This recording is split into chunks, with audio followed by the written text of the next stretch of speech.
Good day, children. Our topic for today is all about position, above and below. Above. What is above? Above is at a higher level. Second, it is at a upper level. First, the bird is above. The bird is above the tree. So where is the bird? This is the bird. And this is the tree. So meaning the bird is higher than the tree. Next,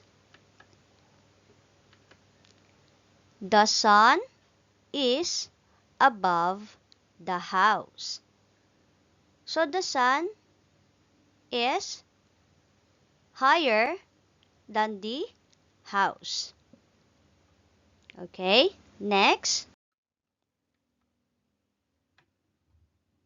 the dog is above the ball.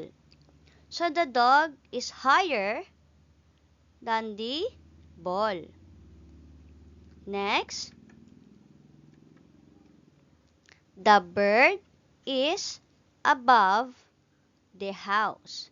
So where is the bird? The bird here.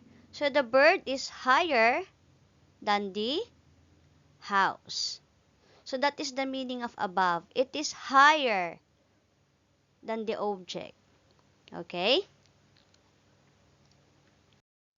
Below. So what is the meaning of below?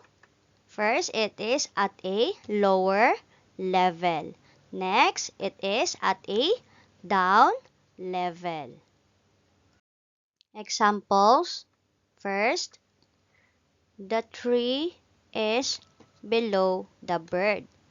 So meaning, the tree is in a down state or lower level of the bird. So the tree is below the bird. Second, the house is below the sun.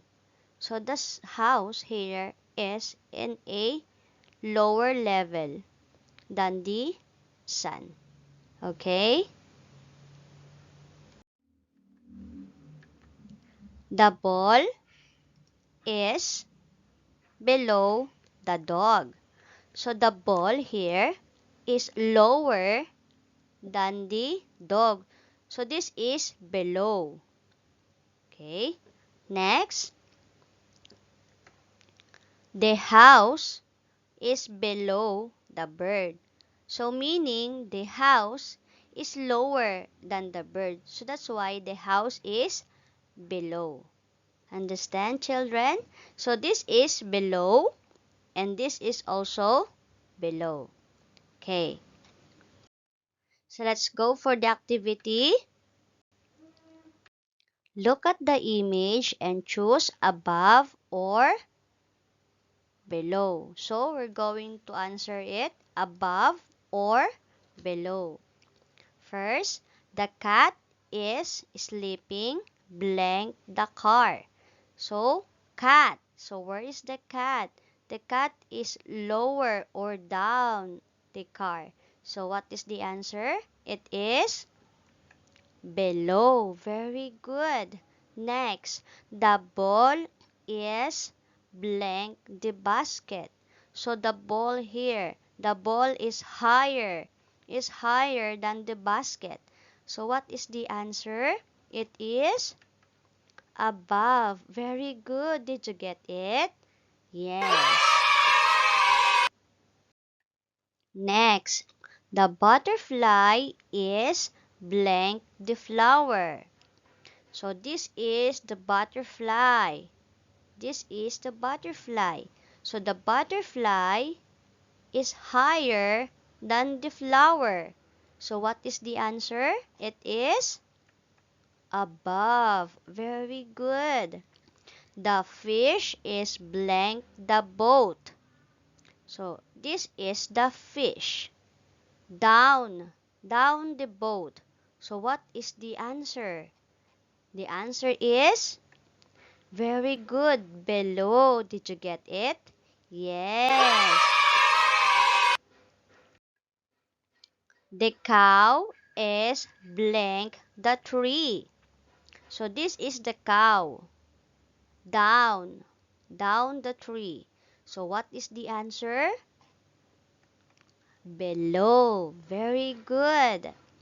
The coop is blank the hen. So this is the coop or the house of the chicken. So this is the coop.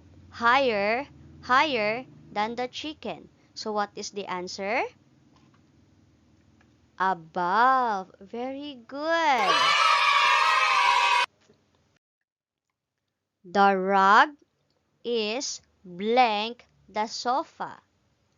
So this is the rug. Down. Down the sofa. Okay, so what is the answer? Below. Very good. The chair is blank the ball. So this is the chair. Higher. Higher than the ball. So what is the answer? It is above. Very good. Did you get it? Yes. So what did we learn for today, children?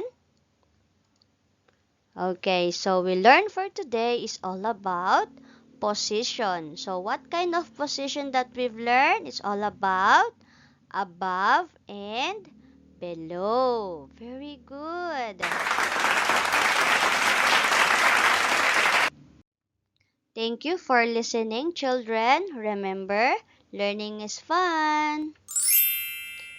If you're still new to my channel, please click the subscribe button together with the bell button to be updated for new knowledge and ideas. Till next time, bye-bye!